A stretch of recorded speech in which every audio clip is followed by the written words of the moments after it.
Hi, I'm Jean Grosbeck with Coldwell Banker Bain in Anacortes, and with me today is Rick Bunzel with Pacific Crest Inspections. Rick, thanks for coming. Hi, how are you? Good, good. Well, it's January, and that is typically the coldest month of the year in Anacortes. And although we have very mild weather, we do still get some freezing. And in some of the areas, like the hills of Mount Vernon, they tend to get a little bit colder weather and some more snow. So we thought today we'd like to talk about how to protect and maintain your home, and specifically how to care for it in cold weather. Yeah, great topic.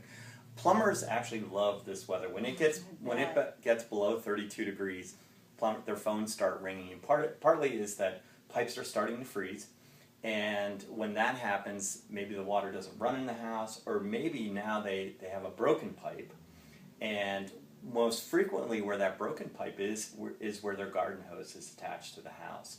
Now, most homes built after 1990 actually have something called a freeze-proof hose bib.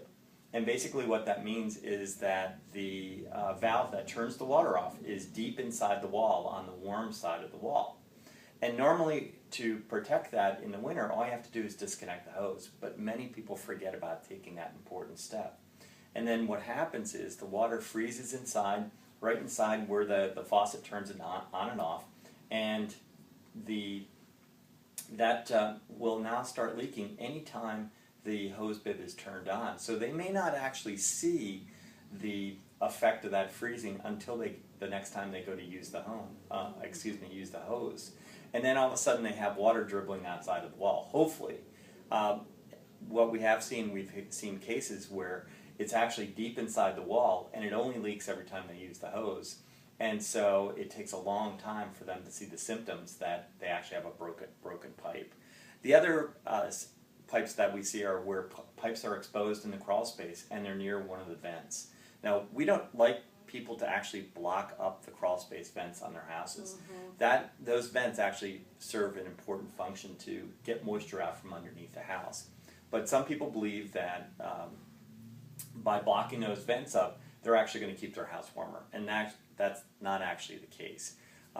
They'll actually cause more potential mold to happen inside the house if they do that. Now, the one exception to that rule is where you have a pipe that runs very close to those crawl space vents. In that case, you definitely want to block that one off, and then you also want to insulate that pipe.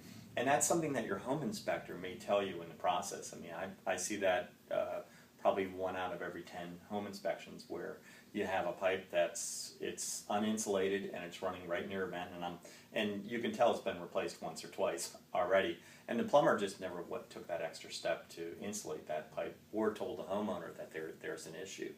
So insulating your pipes is a good one, particularly where the cold weather can get to it.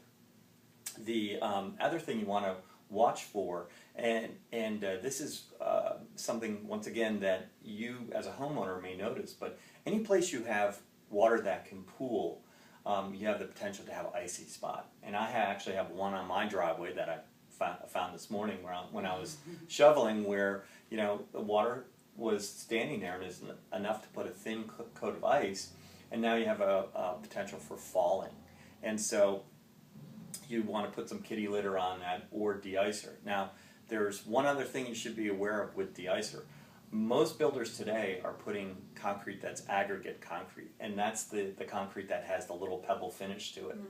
And that type of concrete you should not put de-icer on it, because it'll actually break up the concrete. You can put a little salt on it, but not the chemical de-icer. And if you ever see any houses where they have pock marks in their aggregate concrete, it's because they used de-icer and it eroded the top, and now it's not that nice looking. So you want to be careful on that. If you're unsure what kind you have, kitty litter is a good alternative. It makes it gritty enough where you're not going to slide on it. So by taking a few steps, you can prevent some very expensive repairs or even a slip. Great. Well, and I especially like your advice about blocking the vents, because we often run into that when we go to list homes, and people have blocked the vents, and we've had to explain to them that that is not a good thing, or they have piled up a lot of things in the attic that Oh, yeah. are blocking the vents up there. So it's always a good reminder, regardless of the weather, not to block those vents.